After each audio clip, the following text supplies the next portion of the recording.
But shallowness does not remain harmless. In the domain of the ethical, of right, and of duty, it leads of its own accord to the very principles that constitute shallowness in this sphere, the principles of the sophists, which we learn from Plato in so decisive a form. These are the principles that locate what is right in subjective aims and opinions, in subjective feeling and particular conviction. And from such principles there follows, with inner necessity, the destruction both of inward ethical life and of upright conscience, of love and right among private persons, and likewise the destruction of public order and the laws of the state. The significance that such phenomena must acquire for governments cannot be waved away by invoking the title under which they present themselves, especially when that title relies on the very confidence granted to office and on the authority of an appointed post in order to demand of the state that it tolerate and permit to operate precisely what corrupts the substantial source of actions, namely the universal principles by which people live and act. Indeed, even to permit the defiant posture that insists this corruption is as it ought to be. The old joke, to whom God gives an office, to him he gives understanding, is not a saying that one should be too eager in our time to assert in earnest. For office can confer authority, but it cannot substitute for science. And when the authority of an office is used to sanction what dissolves the rational universality of right into the contingencies of feeling and opinion, the state is confronted not with philosophy, but with its counterfeit, now armed with institutional legitimacy. In the renewed attention that governments have been compelled to give to the manner of philosophizing, one cannot fail to discern an element of protection and support, something the study of philosophy seems increasingly to require from several directions at once. For if one reads a great many productions in the so-called positive sciences, likewise in religious edification and in other forms of indeterminate literature, one encounters not only the already mentioned contempt for philosophy, namely that people who thereby show themselves to be wholly backward in the formation of thought, to whom philosophy is something entirely alien, nevertheless treated as something already settled for them and disposed of. One also finds, explicitly, attacks launched against philosophy as such and its content, the conceptually comprehending cognition of God and of physical and spiritual nature, the cognition of truth, declared a foolish, even sinful presumption. Reason, and again reason, and in endless repetition reason, is accused, diminished, and condemned. Or at least it is made plain how inconvenient the unavoidable claims of the concept are to a large part of what would like to pass as scientific activity. Confronted with such phenomena, one is almost driven to the thought that, from this side, tradition is no longer venerable or sufficient to secure for philosophical study even mere tolerance and a public place. The very conditions under which philosophy has a public existence have begun to appear fragile, not because philosophy has lost its object, but because its form of cognition, its demand to grasp necessity rather than to trade in assertions, provokes hostility in quarters that would rather remain at the level of the given, the merely factual, the merely felt, or the merely repeated. What is especially peculiar about the declamations and pretensions against philosophy that are common in our time is that they have a kind of right on one side, precisely because philosophy has been degraded by the reigning shallowness into something unworthy of its name. And yet, on the other side, these same declamations root themselves in the very element they ungratefully attack. For once this self-styled philosophizing has declared the cognition of truth to be a foolish attempt, it levels everything, much as Roman imperial despotism leveled noble and slave, virtue and vice, honor and dishonor, knowledge and ignorance, so that all thoughts and all materials are flattened into an undifferentiated plane. On such a plane, the concepts of the true and the laws of the ethical are reduced to mere opinions and subjective convictions. The most criminal principles, so long as they are held with conviction, are placed in equal dignity with those laws.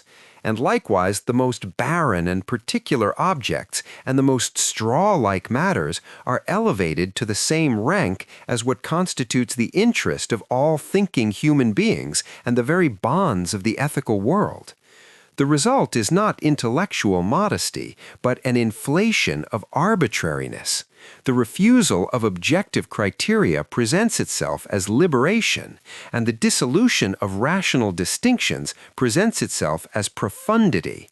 Against this leveling, philosophy must insist that the difference between truth and mere persuasion, between ethical law and private certainty, is not a social prejudice, but a requirement internal to thinking itself.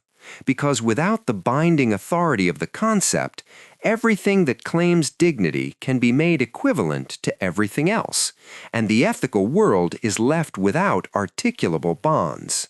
It should therefore be counted a good fortune for science, indeed, as I have indicated, it is the necessity of the matter itself, that this so-called philosophizing, which might otherwise have continued to spin itself on as an in-house scholastic wisdom, has been forced into a closer relation with actuality, with a world in which the principles of rights and duties are taken seriously, and which lives in the daylight of consciousness within those very determinations.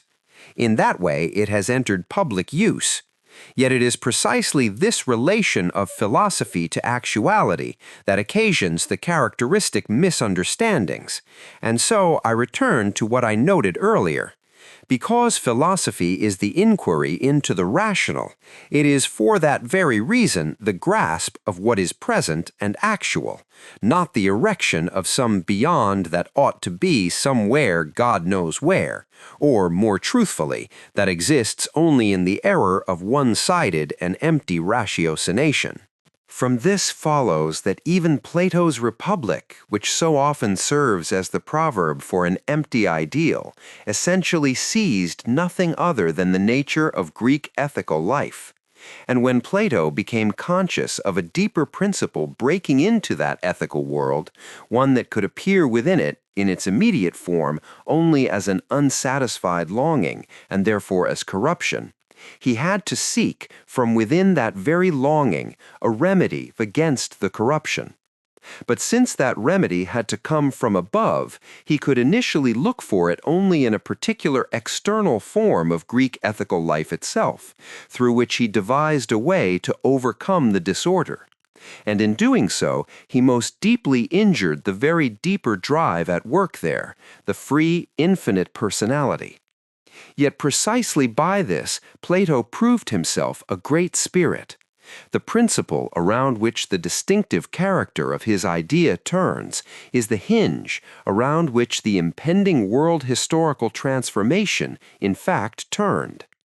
Philosophy, when it is not vanity, learns to recognize such hinges within the present rather than to flee the present into a fabricated elsewhere.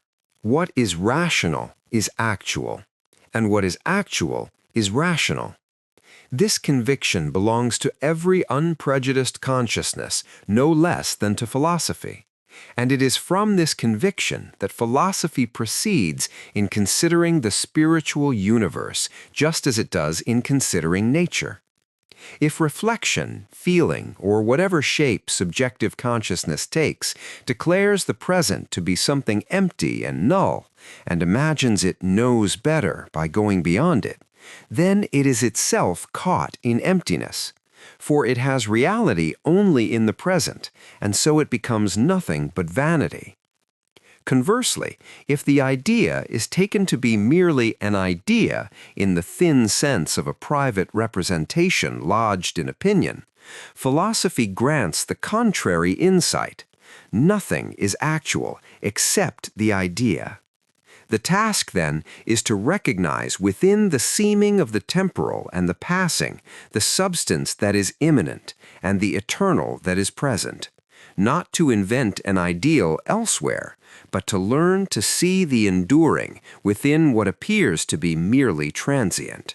For the rational, synonymous here with the idea, when it is actual, enters external existence and comes forth in an infinite richness of forms, appearances, and configurations.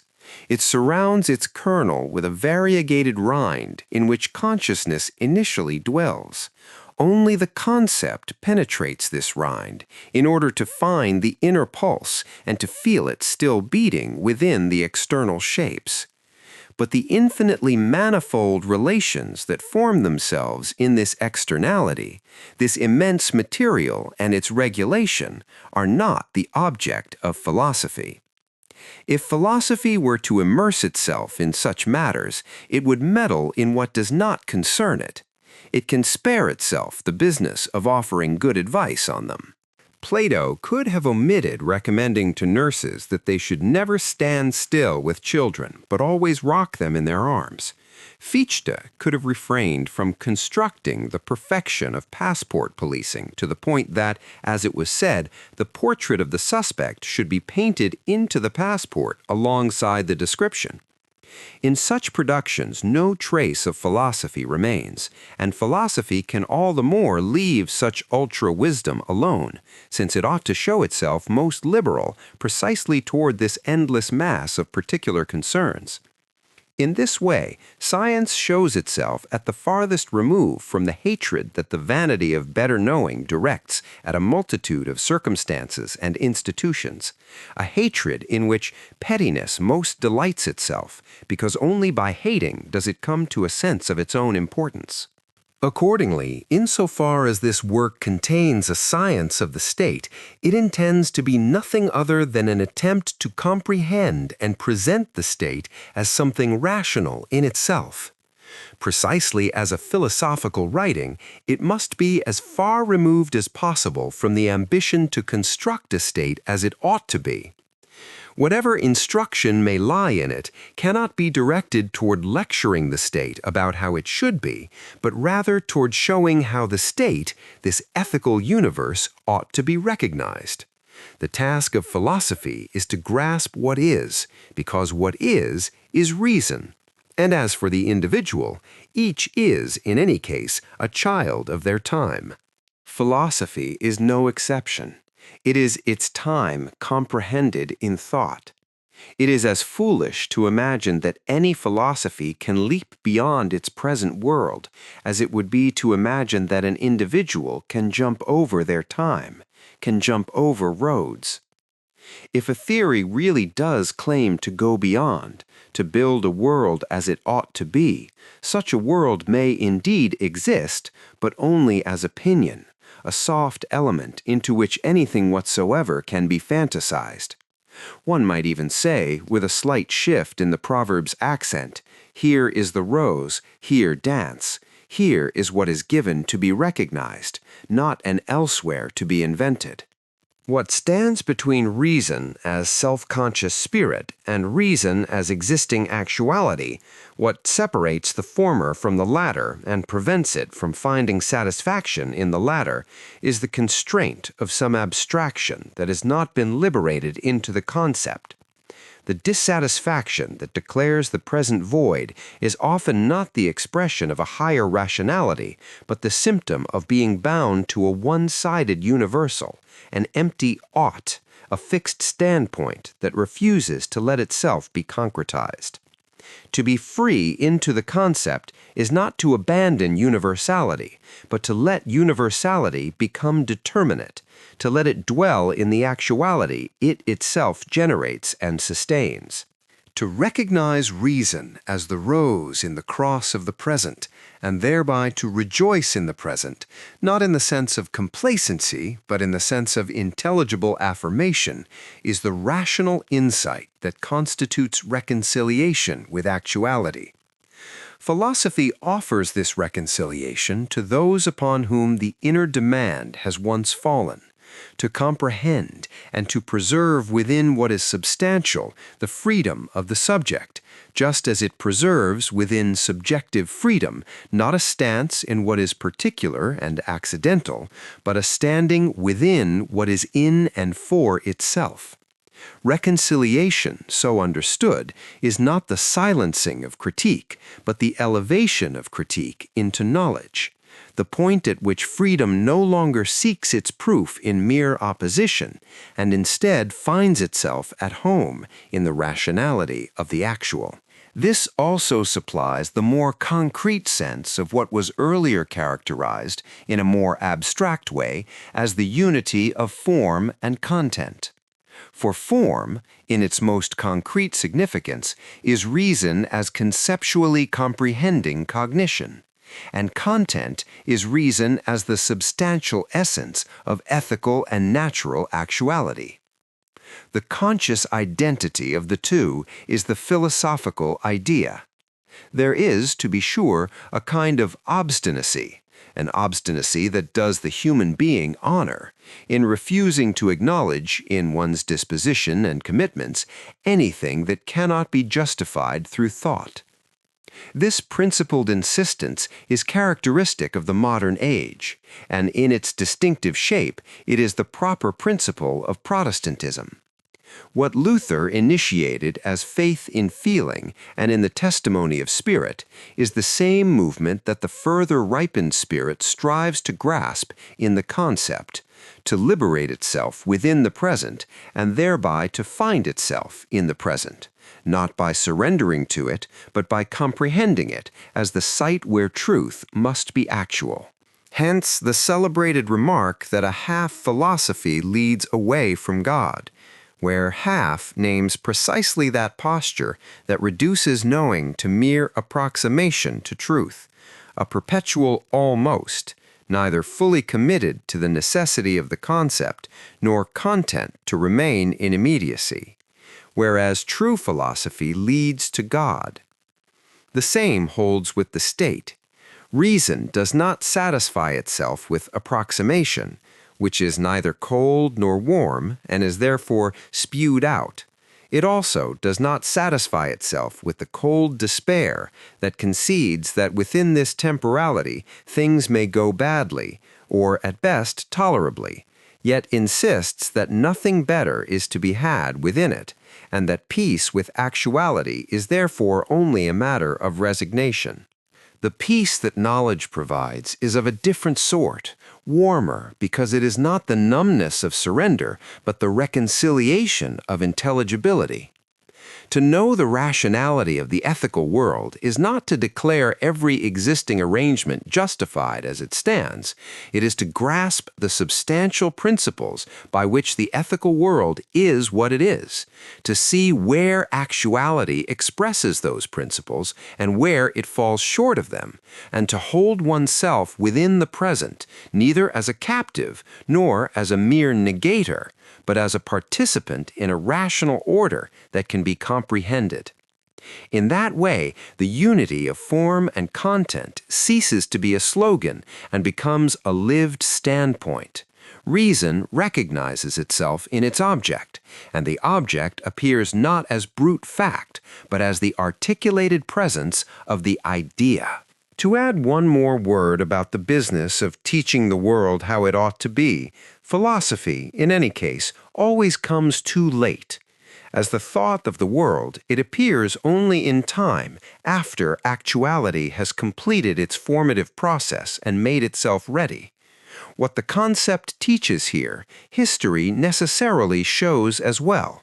Only in the maturity of actuality does the ideal emerge over against the real, and only then does thought grasp that same world in its substance and build it up, in the form of an intellectual realm, as a comprehended order. Philosophy is not the architect of an uncreated future that could be brought into being by good intentions. It is the self-knowledge of a world that has already brought its essential determinations to expression. That is why philosophy does not stand at the beginning of an epoch like a blueprint, but at its threshold like a reckoning, It articulates what has become, and in articulating it, it reveals the rational structure that was at work within the becoming. When philosophy paints its gray in gray, a shape of life has grown old. And with gray in gray, one cannot make it young again. One can only recognize it. The point is not that philosophy delights in decline or sanctifies fatigue, but that conceptual understanding is not rejuvenation by decree. Knowledge cannot restore immediacy, it can only comprehend it, and by comprehending it, place it within the order of spirit's development. Hence the emblem. The owl of Minerva begins its flight only with the falling of dusk. Philosophy's vocation is not to chatter at noon about what might be, but to see, at twilight, what has been, and thereby to make intelligible the rationality that has been at stake in the life of an age, even as that age passes into another. It is time to close this preface. As a preface, it was in any case permitted to speak only externally and subjectively, from the standpoint of the writing to which it is attached and which it precedes. If one is to speak philosophically about the content itself, that content tolerates only a scientific, objective treatment, and for that reason any objection addressed to the author in a form other than a scientific discussion of the matter itself can count, for him, only as a subjective afterword and an arbitrary assurance, something that may express a mood, a posture, or a personal attestation, but does not touch the thing. Such replies can therefore remain indifferent to him, not out of personal disdain, but because philosophy is not answered by sentiments about philosophy. It is answered only where the object is taken up in its concept and argued through in its necessity. Natural right and political science.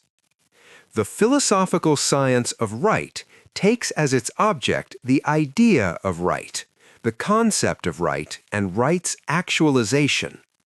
Philosophy deals with ideas, and for that reason it does not take its bearings from what are often called mere concepts.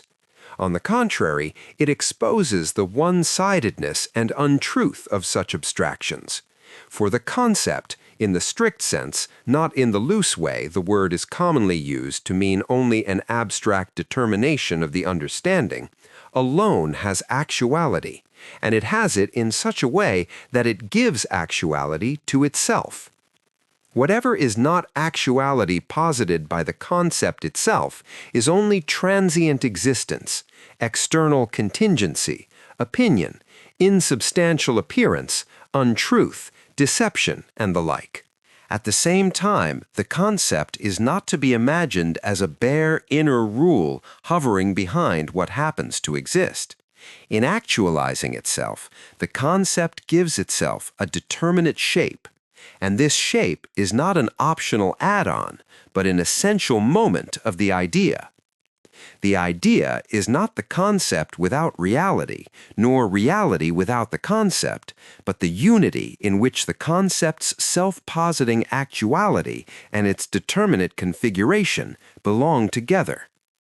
The configuration the concept gives itself is, therefore, for cognition, the other essential moment through which the concept itself becomes knowable. It is what distinguishes the concept's being as concept from its being present as a realized order. Because the science of right is a part of philosophy, it must develop the idea, as the reason, Vernunft, of its object, from the concept, or what is the same, it must attend to the thing's own immanent development. The point is not to impose a framework from outside, but to watch the object articulate itself from within, according to its own necessity. Yet precisely as a part, this science has a determinate point of departure, a beginning that is itself the result and truth of what precedes it, and which therefore contains, in a compressed form, what would elsewhere appear as its proof. For that reason, the concept of right, in terms of its becoming, falls outside the science of right as such. Its deduction is presupposed here. The concept of right must therefore be taken up as given, not as an arbitrary assumption, but as a stabilized outcome already won in the larger movement of philosophy, which this science now inherits and carries forward into the domain where right must be exhibited in its distinctive forms and institutions. By the merely formal, non-philosophical method common to the sciences, one begins by seeking and demanding a definition, if only for the sake of an external appearance of scientificity. In positive jurisprudence, however, even this demand is often of secondary importance, since its primary aim is to state what is legally right in the sense of what is right according to law, namely, which particular determinations are in force. Hence the warning, meant as a sober counsel, not a paradox, that omnis definitio in jure civili pericolosa.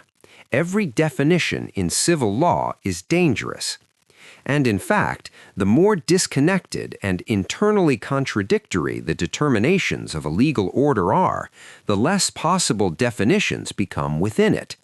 For a definition ought to contain general determinations, and precisely such generality immediately exposes what is contradictory, here what is unrightful, in its nakedness. Thus, for example, within Roman law, no definition of human being could be given without peril, since the slave could not be subsumed under it. The concept is violated in that status.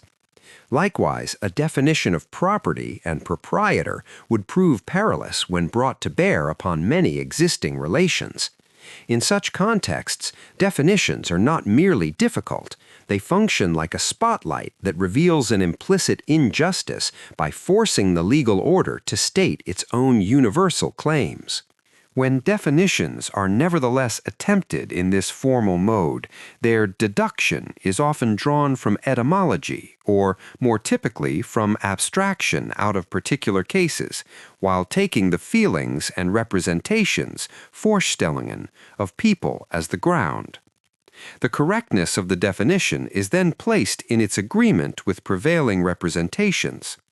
What is essential for science is thereby bracketed. With respect to content, the necessity of the thing in and for itself, here the necessity of right, is set aside. With respect to form, the nature of the concept is set aside. In philosophical cognition, by contrast, the necessity of a concept is the principal matter, and the path by which it has come to be, the fact that it is a result, is its proof and deduction. Only once the content has been shown to be necessary in itself does a further, subordinate question arise: what in language and in common representations corresponds to it? Yet the concept in its truth and the concept as it appears in representation can not only differ, they must differ in form and shape. Even so, if a representation is not false in its content, one can often show the concept as contained within it, and in its essence present there. That is, one can raise the representation into the form of the concept. But representation is not the standard and criterion of the necessary and true concept. Rather, representation must take its truth from the concept, correct itself by it, and come to know itself through it. If, on the one side, the older formal method, with its apparatus of definitions, syllogisms, proofs, and the like, has, in many quarters, more or less disappeared, a bad substitute has arisen in its place.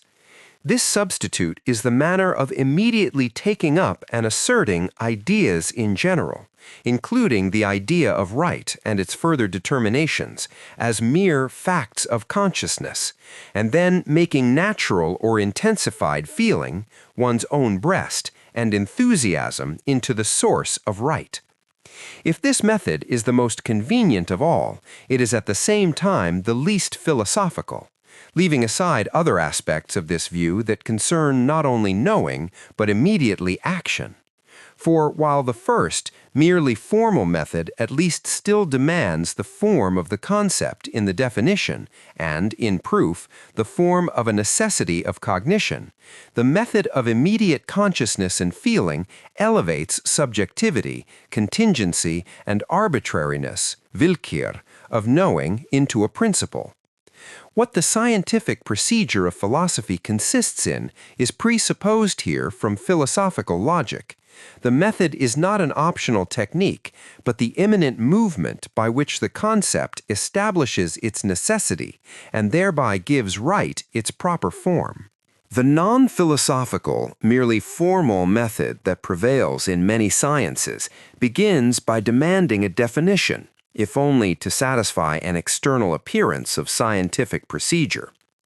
In positive jurisprudence, this demand is already precarious, because that discipline typically aims above all to state what is legally right, i.e., which determinate statutes and determinations are in force. Hence the sober warning that every definition in civil law is dangerous. Where a legal order's determinations are internally unconnected or mutually contradictory, definitions are not merely hard to supply. They become impossible precisely because a definition must express general determinations, and generality has the unwelcome power to expose, in its bare form, what is contradictory, here what is unrightful, within the alleged right. The case is instructive. Roman law, for example, could not safely define human being without making the slave a scandal, since the institution of slavery violates the very concept it would need to presuppose, and a definition of property or proprietor becomes equally perilous when set against relations that tacitly deny what such universals would have to mean.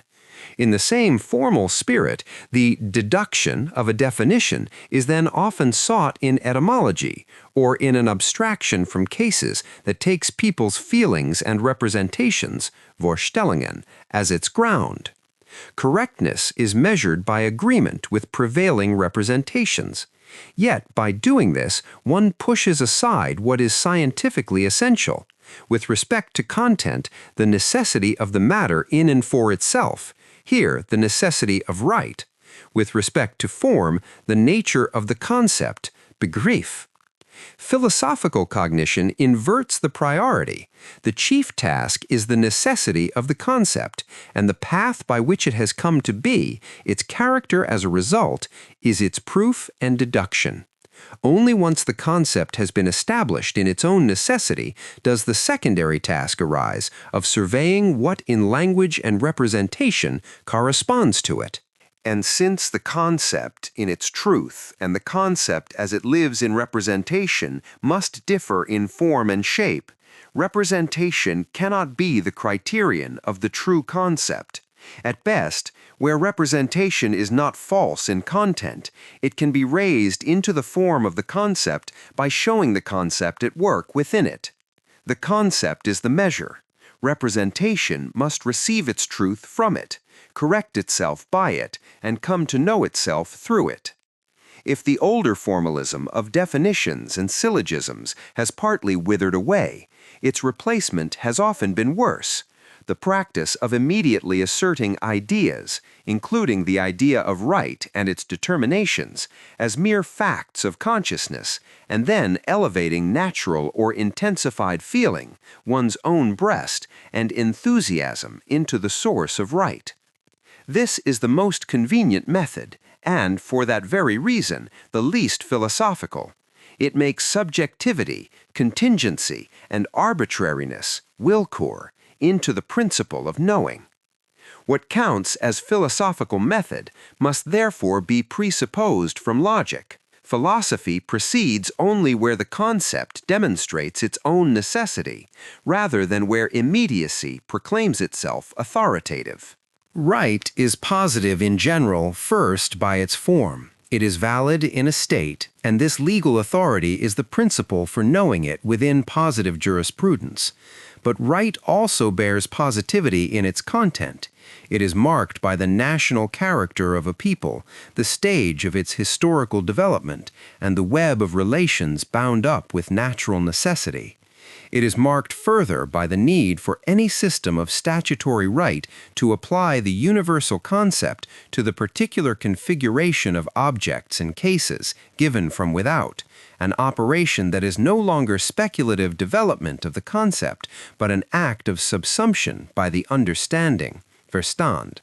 And it is marked, finally, by the last determinations required for decision in actuality. Hence, it cannot be philosophy that recognizes heart feeling, inclination, or caprice as authorities opposed to laws. Nor does the possibility that force and tyranny can enter positive right touch right's nature, since that possibility is accidental to it. The point of indicating where right must become positive is to mark the boundary of philosophical right and to exclude the expectation that a systematic development of the concept could yield a complete statute book of the kind an actual state needs. To turn the difference between natural right, philosophical right, and positive right into a relation of opposition and conflict is a major misunderstanding. Their relation is rather like that of institutions to pandects, the living rational structure to its compilations and external determinations. In this respect, Montesquieu's historical stance is genuinely philosophical. Legislation must not be treated in isolation and abstraction, but as a dependent moment within a totality, interwoven with the determinations that constitute the character of a nation and a time, so that within that nexus laws receive both their meaning and their relative justification. Yet one must hold fast to a decisive distinction. Purely historical inquiry, tracing the emergence of legal determinations and their reasonable consequence from prior institutions, has its dignity within its own sphere, provided it does not confuse development from historical grounds with development from the concept, and does not inflate historical explanation into an in and for itself justification. A norm can be perfectly grounded and consistent relative to given institutions and circumstances, and still be unrightful and irrational in itself. Roman private law offers many examples, since unjust institutions, paternal power, marriage relations, slavery, can generate consequent rules. Even where determinations are in fact right and rational, it remains one thing to show this by the concept, which alone yields the genuinely essential justification, and quite another to narrate the historical circumstances, needs, cases, and contingencies that led to their establishment. The common habit of calling the latter explaining or even comprehending often smuggles in the illusion that the essence has been captured, when, in fact, the concept of the matter has not even been spoken. Worse, by sliding from the absolute to the relative, from the nature of the thing to external appearance, one shifts the question of true justification into a mere justification by circumstances and inherited presuppositions. Indeed, where historical justification confuses external origin with origin from the concept, it frequently achieves the opposite of what it intends. If an institution is shown to have been purposive and necessary under certain conditions, and this is treated as an unconditional justification, the result is that once those conditions have disappeared, the institution is thereby shown to have lost its sense and its right, as in the familiar apologetic arguments for monasteries that, once their historical services are cited as their ground, imply their superfluity under altered circumstances. These two standpoints can therefore remain indifferent to one another so long as each stays within its own sphere. But in practice they collide, especially when historical-minded jurisprudence treats philosophical criticism as ignorance. The exemplary case is the discussion, reported by Gellius, in which the jurist Sextus Caecilius rebukes the philosopher Favorinus for failing to understand the 12 tables. Caecilius rightly insists that laws must be fitted and bent to manners, forms of state, present utilities, and the vices requiring remedy, and that many such laws are perishable because their meaning is historical. Yet when he then defends an atrocious creditor's law, even the grotesque provision permitting dismemberment without legal penalty, by offering a good reason that its very horror would prevent its application, he exhibits the immortal fraud of understanding's rationation, to give a good reason for a bad thing and suppose the bad thing thereby justified, while overlooking that the very principle invoked undermines itself, and while conceding elsewhere that excessive punishment defeats its own purpose. If someone insists that Favorinus did not understand such a law, one must ask whether understanding here means anything more than the trained capacity to be soothed by apologetics. And if another rebuke turns on philological trivia, whether jumentum includes a carriage, the philosophical issue is plainly not misunderstanding, but the elevation of pedantry into a criterion of justification. The same confusion surfaces when one praises Roman jurists for consequential inference, and even likens their trichotomies to Kant's development of concepts. Consequence in inference is indeed a virtue of any understanding-governed science, but it is not the satisfaction of reason's demand, and it is not yet philosophy. Indeed, one might even count as a higher practical virtue the inconsistency by which Roman jurists and praetors deviated from unjust institutions. Only, being bound to the letter, they often had to rescue it with empty verbal distinctions and fictions, even absurd ones, that reveal how far mere consistency can be from right. To call such classificatory maneuvers development of concepts is, at best, a category mistake. It substitutes the comfort of schematic order for the labor by which the concept justifies itself, and by which right is shown not merely to be posited, but to be rational. The ground of right is, in general, the spiritual. More precisely, its place and point of departure is the will, insofar as the will is free. Freedom constitutes the will's substance and determination, and the system of right is therefore the realm of freedom made actual, the world of spirit brought forth from itself, a second nature whose seeming immediacy is in fact the result of spirit's own self-production. Right is not an external constraint laid upon an otherwise self-sufficient individuality. It is the objective shape in which freedom exists. In that sense, the question, what is right, cannot be separated from the question, what is a free will, because right is the intelligible order in which willing is no longer merely inward or episodic, but has acquired a stable existence in institutions, norms, and recognitive relations that endure and bind.